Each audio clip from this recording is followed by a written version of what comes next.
right, everybody. Good morning. Just want to share a real quick word of encouragement with you today. There's so many things that are going on in the world today, so many things going on in our lives. Everyday life is busy. Mine's busy. I know I go through a lot of things myself, and I thank you guys.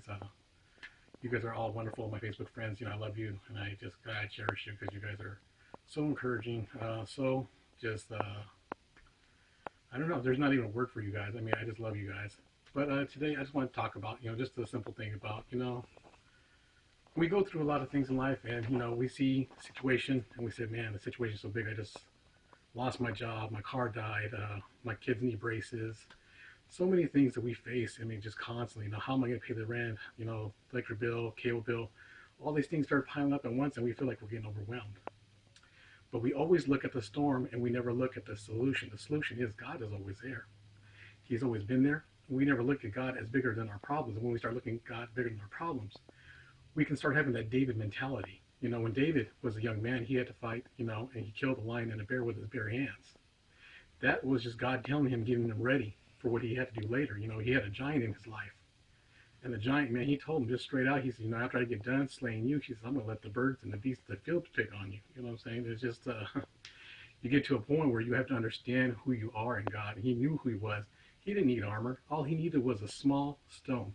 Even the Bible says, we have to have faith of a mustard seed, which is the smallest seed in the world, but yet it produces one of the biggest trees. So if we have that faith and we take our stones of faith, there's nothing that we can't dissipate in our way. We have to get rid of every giant that stands in our way, every obstacle that stands in our way. We have to be able to take everything out. It's just with that one little stone of faith. We have to have faith. Hebrews 11:6 says that it's impossible to please God without it. And we have to keep a reminder and renewing our mind daily, as in Romans 12:1 and 2. We are in this world, but we're not supposed to be of it. We got to constantly renew our mind every day by reading the Word, by praying, just getting into His presence and being able to worship and sing and all this stuff. And we just, when it combines, you become like David. And no matter how big the problem was, he was still able to take it out with just a single stone. Not, any big spear, sword, or whatever. Yeah, he used the sword, to cut off his head, to make a statement, I guess, and show him that, how powerful, God was, and that he was standing in his presence, and what happened was the cause that made him so great. And it's just like, we have to do that.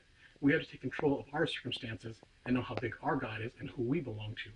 Because you are a child of the Most High God. And that's what you have to remember. If they look in the mirror and say, look, I am a child of the Most High God.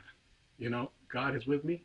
Isaiah 54:17 says, no weapon formed against me shall prosper, and every lying tongue shall be refuted. We have to know the promises of God and be able to stand on them. So when the times come and the giants come and the storms come, then we'll be able to stand with just that one little small thing we call faith. But faith, as being small as that stone, was big enough to take out any giant.